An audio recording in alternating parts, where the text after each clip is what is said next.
साहेब, लोणीगोळी या ठिकाणी आज आपण भेट दिली. काय एकंदरीतच घटनेबाबत आणि काय तुमची मागणी येणार? लोणीगवळीच्या जिल्हा परिषद शाळेमध्ये मी आज प्रत्यक्ष भेट दिली. कारण ज्या शाळेमध्ये विद्यार्थी शिकत आहेत त्यांच्या पालकांचा, विशेषतः महिला पालकांचा एक प्रकारचा आक्रोश या ठिकाणी दिसून येत आहे.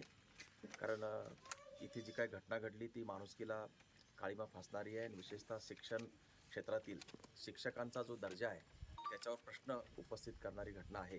ज्या दिवशी घटना घडली त्या दिवसापासून मी या घटनेवरती लक्ष ठेवलेलं आहे. त्या दिवशीसुद्धा मी पोलिसांना सूचना दिल्या होत्या की तुम्ही हा विषय व्यवस्थित हाताळा म्हणून. कारण हा ओंगळवाना प्रकार असल्यामुळं मी थोडंसं पोलिसांना सूचना दिल्या होत्या आणि प्रत्यक्ष कुठल्या तरी वेळी येण्याची माझी इच्छा होती आणि आज तो योग आला. मी विशेषतः पालकवर्ग आणि त्यातही महिला पालकवर्गांशी आज चर्चा केली. त्यांचा कन्सर्न जो आहे तो महत्त्वाचा कन्सर्न आहे. त्यांचं असं या ठिकाणी चर्चा झाली की जो हैवान आहे शिक्षक असलेला त्याला कडक शिक्षा झाली पाहिजे. त्याच्यावरती तो अटक झालेला आहे. पोस्कोखाली गुन्हा दाखल आहे आणि साक्षी पुरावे आणि बाकी परिस्थितीजन्य पुरावे पाहता त्याला निश्चितपणानं शिक्षा होईल असं पोलिसांचं मला आश्वासन आहे. त्यामुळं त्यावरती माझं लक्ष असणार आहे. दुसरं असं की या ठिकाणी जे काही महिला शिक्षकांची जे काही 7 शिक्षक आहेत टोटल, त्यातले 3 शिक्षक रिक्त आहेत. 4च शिक्षक होते, त्यात आता तोही गेलेला आहे. त्याच्यामुळं इथं शिक्षकांची संख्या कमी आहे. ती शिक्षकांची भरती करण्यात यावी आणि त्या शिक्षकामध्ये महिला शिक्षक असाव्यात. 2 महिला शिक्षक तरी किमान या ठिकाणी पाहिजे अशा प्रकारची मागणी होती. मी आता CO साहेबांना बोललो आणि ताबडतोब महिला शिक्षकाची या ठिकाणी 2 महिला शिक्षक इथं देण्यात येतील.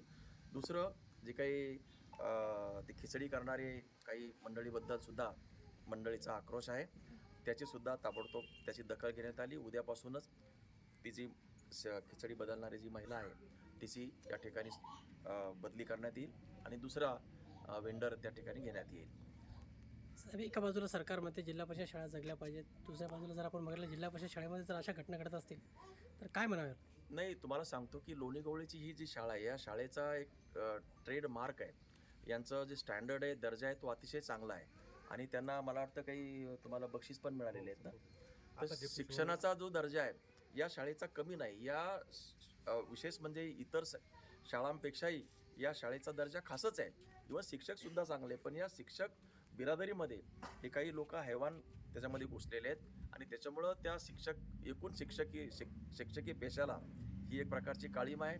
तो व्यक्ती जो आहे तो याच्यामध्ये कृतज्ञ निघाला आणि त्यांनी ही काळीमा फासलेली आहे. अदरवाईज या शाळेचा दर्जा चांगला, शिक्षकांचं प्रमाण चांगलं, पालकांचं आणि शिक्षकांचं कोऑर्डिनेशन चांगलं आहे. पण ही घटना घडल्यामुळं आता पालकवर्ग थोडासा दबावात आलेला आहे आणि आपल्या मुलावर जो काही ते बघतायत ना मुलांना, ते मुलं ज्या प्रकारे घरामध्ये वागतायत ते त्यांच्या लक्षात आल्यामुळं त्या पालकावर सुद्धा एक प्रकारचा परिणाम झालेला आहे. माझी विनंती या निमित्ताने इथल्या सगळ्या पालकांना की तुम्ही याच्यावरती जो दोषी आहे त्याला आपण कडक कारवाई करू आणि जे काही शिक्षक आहे ते पुन्हा मुलांची जास्तीत जास्त जे काही त्यांचं बिघडलेलं मनस्वास्थ्य आहे ते सुधारण्यासाठी पालक आणि शिक्षकांनी पुन्हा आपण चांगला प्रयत्न करू आणि अशा घटना घडणार नाहीत.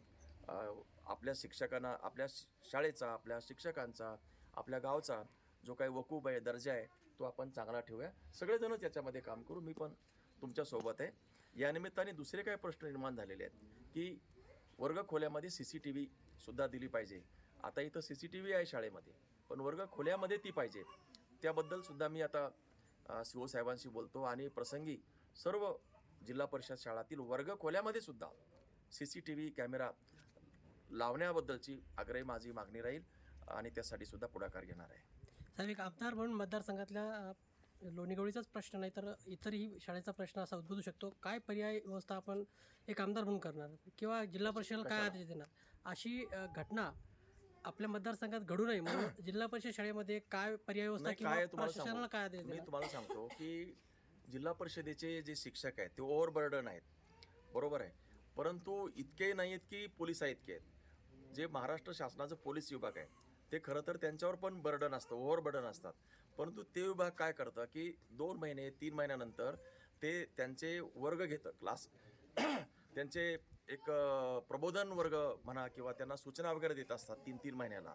अशाच प्रकारच्या आणि त्या ज्या सूचना असतात त्या दारू पिऊ नये, कुटुंब चांगलं सांभाळावं, समाजाशी चांगलं वागावं, अशा प्रकारच्या सामाजिक सुरक्षितेच्या दृष्टीनं त्या व्यक्तिगत आणि सामाजिक, कौटुंबिक या सगळ्या पातळीवर त्या सूचना असतात.